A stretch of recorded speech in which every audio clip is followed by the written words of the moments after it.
La mayor parte de las víctimas eran hombres latinos, las edades entre 18.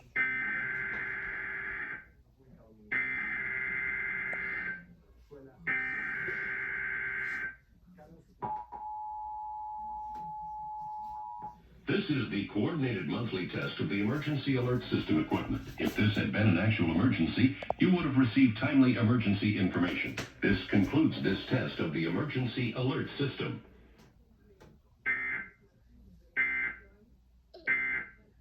En Orlando, Florida.